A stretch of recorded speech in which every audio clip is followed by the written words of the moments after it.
ಕಬ್ಬಿಣಿ layout ಅಂತೇಳಿ ನಮ್ಮ ತಾಯಿ ಹೆಸರಲ್ಲಿ ಲೇಔಟ್ ಮಾಡಿದ್ವಿ. ಜಿ ಸ್ಕ್ವೇರ್ ಅಂತ ಕರೀತಾರೆ ಇದನ್ನ. ಇದರಲ್ಲಿ ವಾಕಿಂಗ್ ಬಹಳ ಮಂದಿ ಮಾಡ್ತಾ ಇರ್ತಾರೆ. ದೊಡ್ಡ ದೊಡ್ಡ ರೋಡ್ಗಳು ಇರೋ ಕಾರಣ ವಾಕಿಂಗ್ ಮಾಡ್ತಾ ಇರ್ತಾರೆ. ಅವ್ರು ವಾಕಿಂಗ್ ಮಾಡುವಾಗ ಜನ ಇಲ್ಲಿ ಪುಡಾರಿಗಳು ಅಂದ್ರೆ ಭರತ್ ರೆಡ್ಡಿ ಫಾಲೋವರ್ಸ್ ಅಂತ ಹೇಳ್ಬೋದು, 1ನೇ ತಾರೀಕು ಏನ್ ಗಲಾಟೆಯಲ್ಲಿ ಇದ್ದಾರೋ ಅವರೇ ಇಲ್ಲಿ ಡೀಸೆಲ್ ಮತ್ತು ಪೆಟ್ರೋಲ್ ಹಾಕಿ ಈ ಮಾಡೆಲ್ ಹೌಸ್ ಅಂತ ಕಟ್ಟಿದ್ದೀವಿ. ಜನರಿಗೆ ತೋರಿಸ್ಲಿಕ್ಕೆ ಇದೇ ತರ ಹೌಸಸ್ ಬರ್ತಾವೆ ಇಲ್ಲಿ ಅಂತೇಳಿ ಅದಕ್ಕೆ ಬೆಂಕಿ ಹಚ್ಚಿ ನಮ್ಮ ಗ್ಲಾಸ್ ಡೋರ್ನ ಪುಡಿ ಮಾಡಿ ಮತ್ತೆ ಒಳಗೋಗಿ ಎಲ್ಲ ಡೀಸೆಲ್ ಪೆಟ್ರೋಲ್ ಎಲ್ಲ ಹಾಕಿ ಫರ್ನಿಚರ್, ಬೆಡ್ಗಳು, ಡೋರ್ಗಳು ಎಲ್ಲ ಸುಟ್ಟಿದ್ದಾರೆ. ಅದನ್ನ ಅವ್ರನ್ನ ಇಟ್ಕೊಳಕ್ ಹೋದ್ರೆ ಒಂದು 10-15 ಮಂದಿ ಓಡೋಗಿದ್ದಾರೆ. ಒಬ್ಬನ್ನ ಇಟ್ಕೊಂಡು ಫೋಟೋ ಕೂಡ ತೆಗೆದು ಫೋಟೋ ಕೂಡ ಈಗಾಗಲೇ ನಾನು ರಿಲೀಸ್ ಮಾಡ್ತೀನಿ.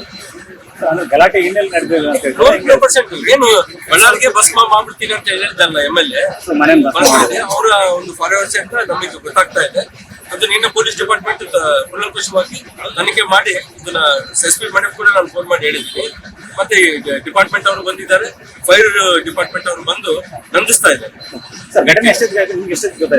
ನನಗೆ ಆಲ್ಮೋಸ್ಟ್ 6:00ವರೆಗೆ ಗೊತ್ತಾಯ್ತು.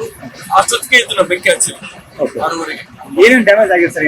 ಎಲ್ಲ ಆಲ್ಮೋಸ್ಟ್ ಏನಿಲ್ಲ, ಎಲ್ಲ ಕಂಪ್ಲೀಟ್. ಡೋರ್ಸ್, ಫರ್ನಿಚರ್ ಎಲ್ಲ ಕಂಪ್ಲೀಟ್. ಎಲ್ಲ ನಿಮಗೆ ವಿಡಿಯೋ ಕೂಡ ತೆಗೆದಿದ್ವಿ ನಾವು ತೋರಿಸಿ.